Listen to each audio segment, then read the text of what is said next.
Hi, this is Jeff, and I am giving you a quick overview of the After Effects interface. After Effects, like many Adobe products, shares some many common features, but of course it has many that are unique to its own functionality. Up here you have the toolbar. It's going to include the selection tool and the hand tool. These are similar to what happens in Illustrator and Photoshop. You also see, as we go over here on the right, you have different workspaces. This is pretty important. Make sure that you're on the default workspace. There is also a Learn workspace, so if you are interested in some other quick tutorials, you can go ahead and say Get Started, and this is a very quick introduction, quicker than mine, and some basics that you can learn. There's standard, small screen, etc. I'm going to be teaching this class in the default layout. And so essentially, when you get started, it's nice to just set it in the default. These panels can be moved around and change size, and things can get deleted. So if you ever find yourself lost, you can always go back to Window, Workspaces, and you can select Default, and you can say Reset Default to Saved Layout, and that's going to start right back at the beginning the way the default is naturally. Also, you'll have, of course, up in the Apple menu, File, Edit, and other sorts of basic controls. That's very common with After Effects. But really what After Effects, the interface, is primarily organized into is a series of panels. This first one here on the top left is the Project panel. A project refers to the actual file that you are saving. It's the total container of a project. That's why it's called a project file.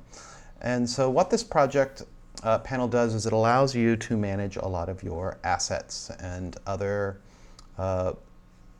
total file production elements. So I'm going to go ahead and say, let's do a file import. And I'm going to import multiple files. Now I've given you a folder called Disney Concert Hall, which has a whole bunch of assets in it. You can go ahead and import some of these. I'm just going to select, I'm going to select the first 4. And I'm going to enable all acceptable files, which is going to basically import anything that's possible. And I'm going to import it as footage. We'll talk about that in a second. And I'm going to make sure Create Composition is off, just for this particular demo. And I'm going to say Open. And what this is going to do is it's going to take, and I'll close this.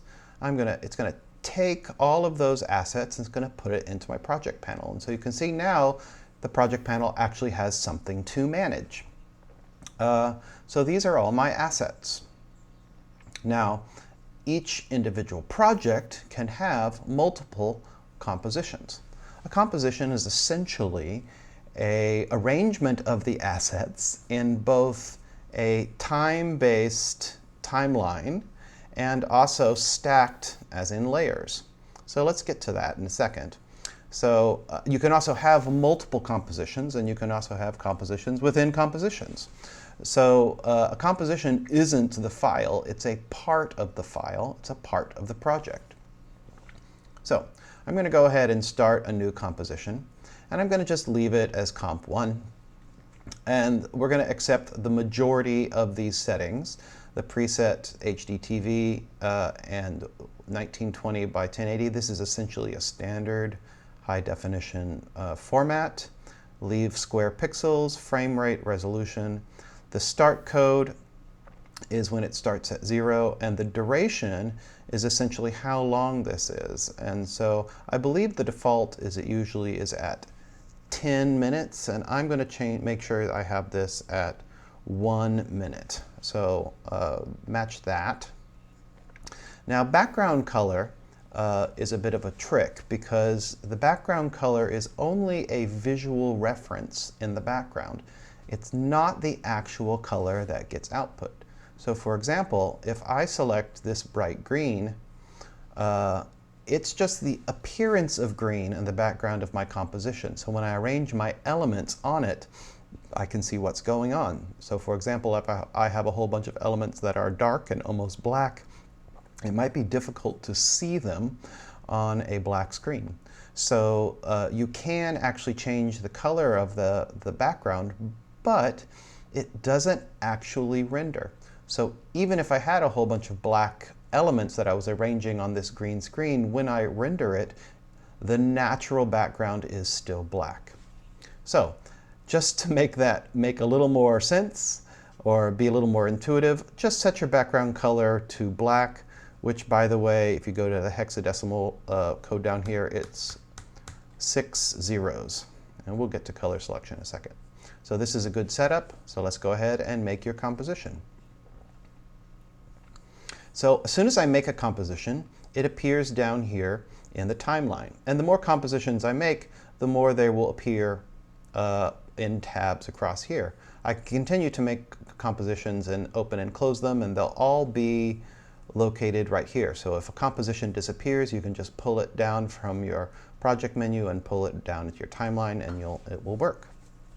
So now that my timeline has a composition, I can take these elements and add it to it. So I'm just going to actually grab all of these elements and pull them into my timeline. And you'll see now that I have all these elements that are both arranged in time on the timeline, but stacked as far as layers. You can turn off and on to see this is the JPEG of Disney Concert Hall that has a background. This is the concert hall itself, and you can't really see that until I turn it off. So you can see the second one is the Photoshop document that has the sky removed.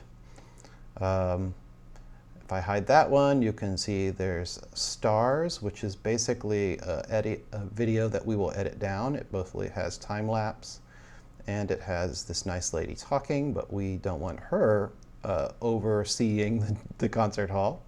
And then we'll also have this video playback of the clouds, which we will continue to play with. So this is the general overview of the interface of After Effects.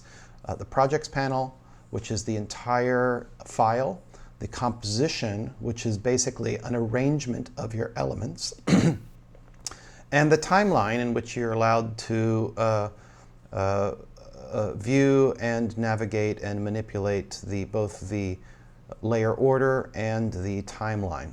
And that's that for this lesson.